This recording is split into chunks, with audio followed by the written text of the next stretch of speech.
Welcome to April. We are now back into Mercury retrograde time.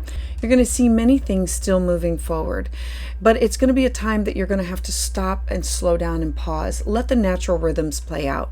What's going to change as of March 20th and running all through April and lingering until May 14th is how to align with what you want to do. I encourage you to work with the flow. Avoid trying to make anything happen during this retrograde window. It can cause you frustration, and the outcomes are often shorter term and they're less grand than you may desire. This is going to be a time for you to really sit back and see what comes to you. Leave yourself time for that last minute magic, as I like to call it, by leaving yourself as unscheduled as possible. We're currently in the heat of eclipse season. The theme is continuing on the Aries Libra axis, and it began back in early 2023 and it's going to run until early 2025. Now, last month we had a lunar eclipse at 5 degrees of Libra on March 25th, and on April 8th of this month we're going to have a solar eclipse at 19 degrees Aries. This eclipse cycle is going to be vacillating between the energies of the me-we sectors of your life. The focus is going to be on your individual and your relationship empowerment as the highest expression of the potentials. Eclipses, they're linked to the ecliptic, just as the north and the south nodes are. The nodes of the moon, they're connected to your karma, for better or worse, and your dharma, your highest expression of this lifetime. Eclipses, they tend to bring these events or these opportunities that unlock your fate, and they rapidly escalate these big events that are tying you to your destiny. And then finally on April 20th, we're going to have the Jupiter Uranus conjunction. This is probably the biggest event of the year, combining expansion, change, and innovative solutions. Hi, I'm your astrologer Patricia Tate, and this is your April 2024 monthly astrology forecast. To get updates as soon as they're released, please subscribe. Now let's dive in. So for Taurus Sun and Taurus Rising, I want to start off with April 2nd. On April 2nd, we have Mercury now stationing retrograde. I have a separate video on this, but I want to give you an overall theme or glance at what does April provide for you. So Mercury has you going back over some areas of your life that you have kept hidden or that they're in the dark. It's hidden, it's self-sabotage, or it's like hidden enemies. It could have to do with affliction, institutions, hospitalizations. It could also have to do with anything that has to do with dream work, the Akashic records, other dimensions, as in angels and spirit guides and ancestors. So now Mercury, it makes 3 swipes. It comes through, it has been activated by Chiron. It's now going to go back and have you identify those wounds. So rethink, revise, rewind, and then at the end of the month, it will go forward one more time through those same topics of your life. All right, so then let's move forward to April 8th. On April 8th, we have a new moon in the sign of Aries. It's an eclipse. It's a new moon eclipse at 19 degrees Aries. So we have the south node of what you're releasing, some things that have to do with daily habits of taking care of everybody else before you're taking care of yourself. And the new moon has you focused on the sense of self. What does it mean concerning your independence, your courage, releasing past karmic bonds? And this could be either generational, or you can look at it as past lives. You're going to want to put your needs to the front burner. It's going to be a time that you're going to want to be, either you're going to acknowledge that the universe is pushing you outside of your comfort zone, or you can step into this unknown. It's about new doors opening up, a new story that has these faded endings and these brand new beginnings for you. New moons, they're clean slates, a fresh start, a new beginning, and a new moon with an eclipse is like a new moon on steroids. It's time for you to really be assertive, to take charge of your life, and to reevaluate your relationship that you have with yourself. The 12th house can represent shamanic work, and it can represent work that's done in private, either through meditation or yoga, you tapping into your dreams, into your intuition, doing the deep journeys inside for the inner healing and the transcendence that can come from this.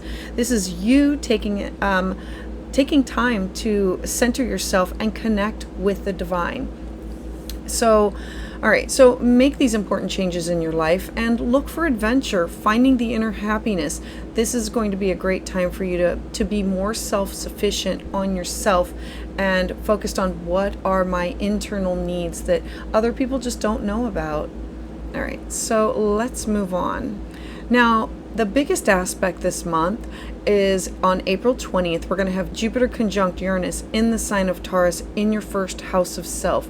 Now, Jupiter's been here for almost a year, and Jupiter has been expanding all topics that have to do with you. It could literally have been expanding like your body, as in getting pregnant, or expanding with muscle, or expanding topics that have to do with you being seen or your outlook, expanding things that have to do with the business that you've started, your strength, your habits, your appearance, your power, your self-expression.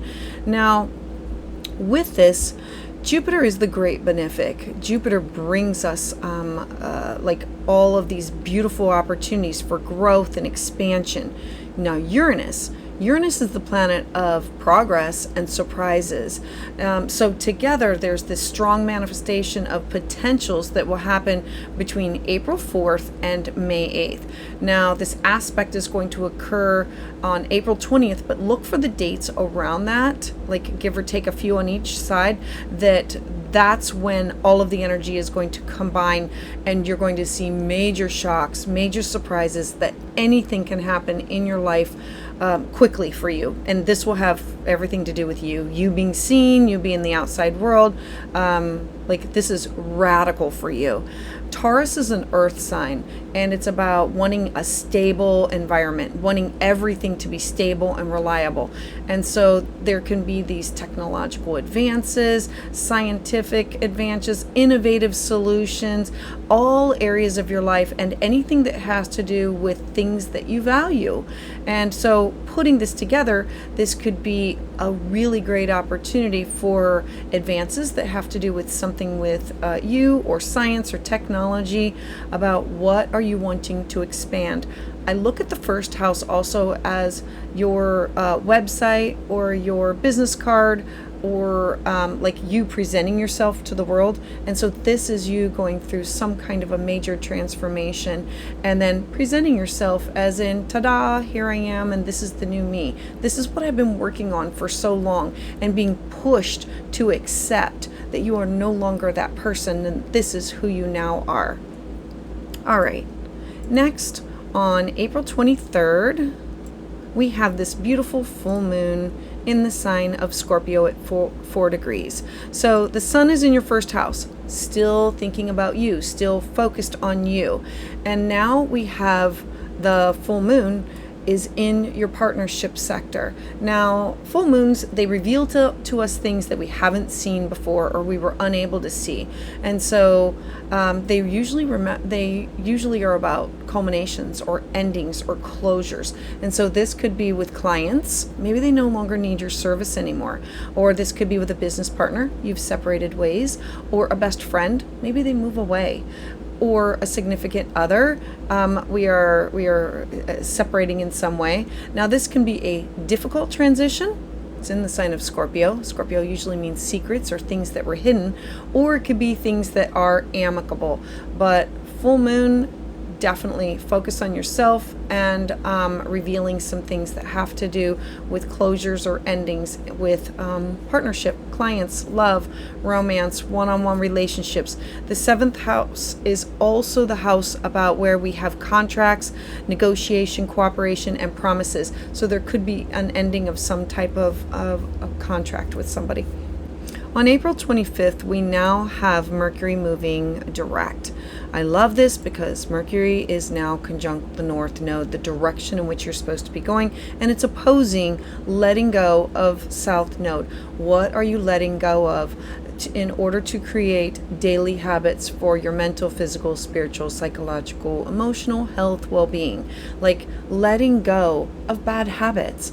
And Mercury going direct in your 12th house is now, I'm going to be focused on positive, like paying attention to my dreams, paying attention to messages that I receive, angels, guides, coins, feathers. Mercury moving direct is I have done the shadow work. I'm working through the inner healing, and now I am processing it and no longer engaging in self-sabotaging activities. And I now know who the the hidden enemies were, and now that I can see them for who they are, I can move on past that. So, Taurus, I would love to hear your thoughts about this in the comments below. Please join me live on Tuesdays at 6 p.m. Eastern Standard Time, where I offer new moon and full moon astrology consultations. For a private consultation, you can schedule that at willowgracemystic.com. And to get updates as soon as they're released, please subscribe.